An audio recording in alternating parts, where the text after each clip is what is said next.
This is Valley News Live at 10. We begin tonight with breaking news. The FBI's search of former President Donald Trump's Mar-a-Lago home in Florida this week was to find classified documents related to nuclear weapons, among other things. At least that's according to a new Washington Post report tonight, citing people familiar with that investigation. Earlier today, Attorney General Merrick Garland confirmed he personally approved the decision to seek a warrant for a search of the former president's home. The department does not take such a decision lightly.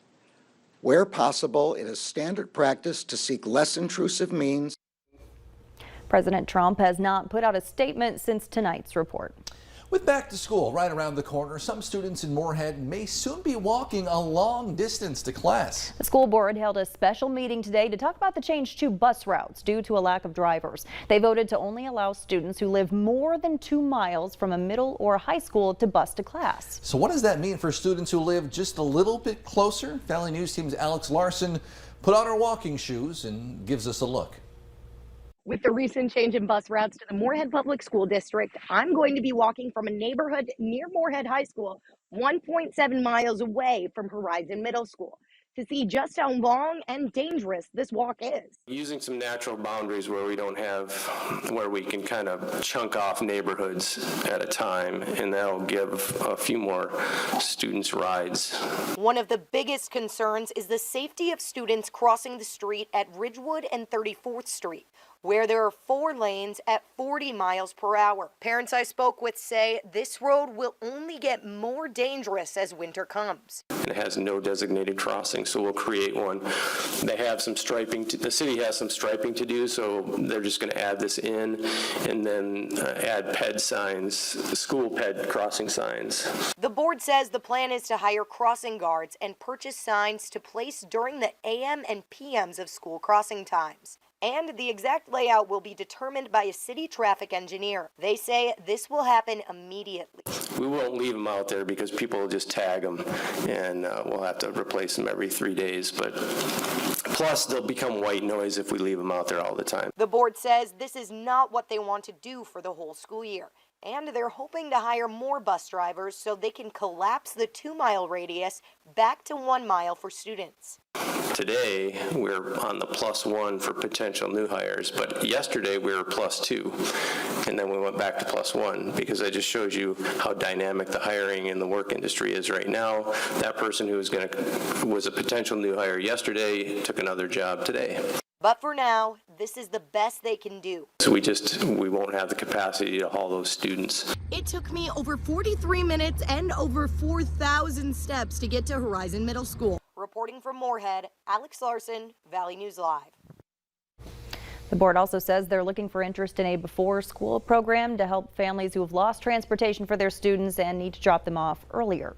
All right, taking a look outside this evening. We're joined now by First Alert Storm Team meteorologist Hutch Johnson. Hutch. Justin, thanks so much, and good evening, everyone. On this Thursday night, we've had showers passing through the area. Most of us not getting much in the way of rainfall, but it does continue into the overnight, and for some of us, we'll have development by morning of even more shower activity. These are skirting the international border counties and extend from Beltrami County straight south into Wadena County right now, where you see these yellow pixels here near Sauk Center and north up to near Wadena. Some of those showers a little heavier. These are all moving southeast at about 50 miles per hour.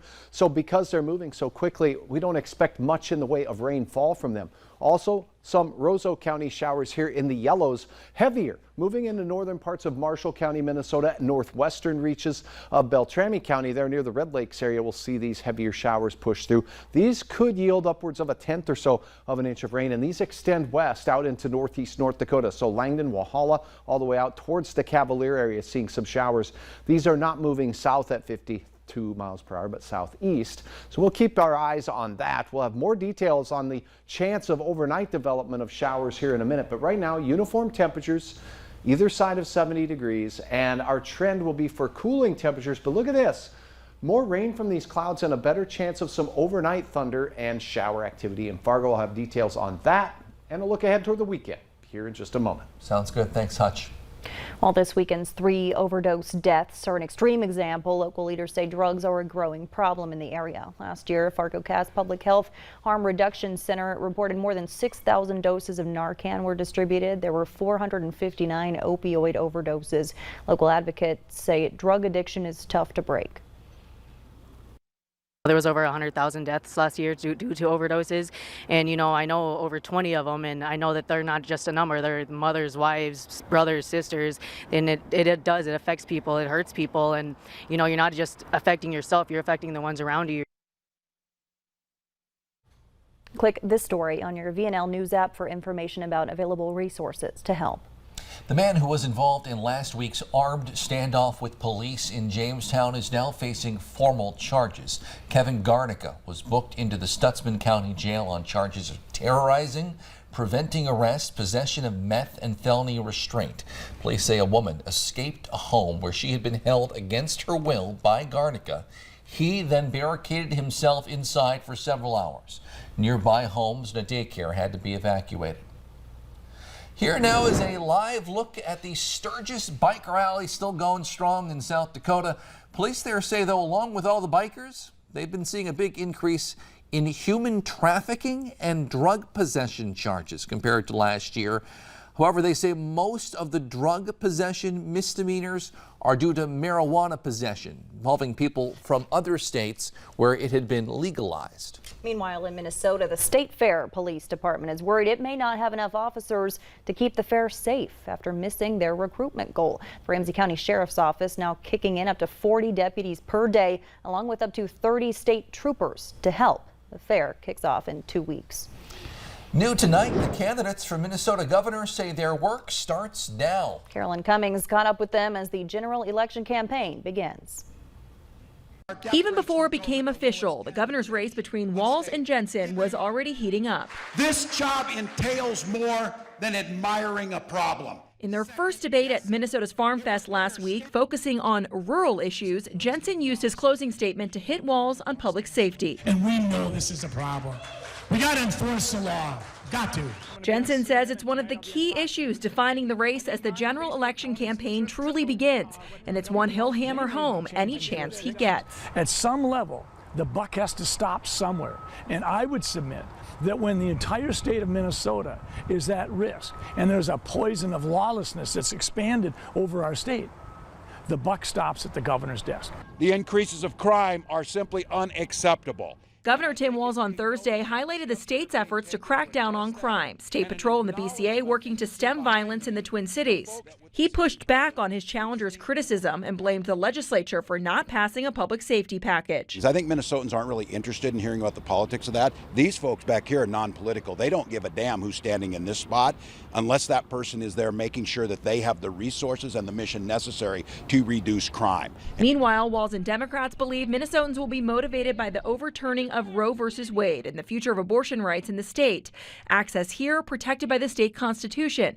But Walz says if Jensen is elected governor and there's a GOP-controlled legislature, they could chip away at access. Abortion is not on the ballot in November. In other news, tonight marks the first events of FM Pride Week. It all kicked off at Skate City with the Free Skate Night. Saturday and Sunday are the biggest events of the week, including Pride in the Park and the Pride Parade. You can find the full schedule of events right on our website, valleynewslive.com. Just click on this story. Also new tonight, doctors say this year we might see an earlier start to flu season than usual. The Southern Hemisphere's flu season was early, which usually means that the North's will be as well. Health experts are predicting peak numbers of flu cases could happen as soon as October rather than January and February. This year, more and more North Dakota schools plan to use local beef in school lunches. Kitchen managers from across the state gathered to learn more about this new program. Krista Kidrowski has details. Variety is the spice of life, and these school kitchen managers are learning about new ways to incorporate locally raised North Dakota beef into their cafeterias. The Independent Beef Association of North Dakota worked with the North Dakota Department of Instructions to show schools the benefits of working with beef. They say it adds variety to school menus, but that's not the only benefit. Another benefit is availability. You know, it's right out your back door. There's ranchers all over the state who have beef who are willing to help out the schools, and with commodity beef, it can be tough to source it. Some schools have already used North Dakota beef in their school lunch programs and have positive reviews. I thought it was a great idea.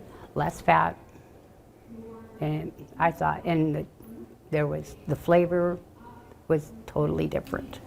However, there is one drawback to using local beef instead of commodity beef. The only difference is it's coming in a raw product, whereas if commercial, sometimes it comes off the truck. Say if you want to have sloppy joes, it's already crumbled, pre-seasoned, just add water, heat it up. So here we're actually, taking raw burger and having to make it start to finish. But even that isn't enough of a deterrent for some cooks. I like adding my own flavoring, like for the sloppy joes, I have my own recipe that I go by. And I like adding my flavoring instead. The meeting included recipe sharing and a question and answer session with Rebecca Polson, a culinarian out of Minneapolis. Representatives of South 40 Beef and Bowden Meat Processing also spoke with the kitchen staff for collaborative problem solving.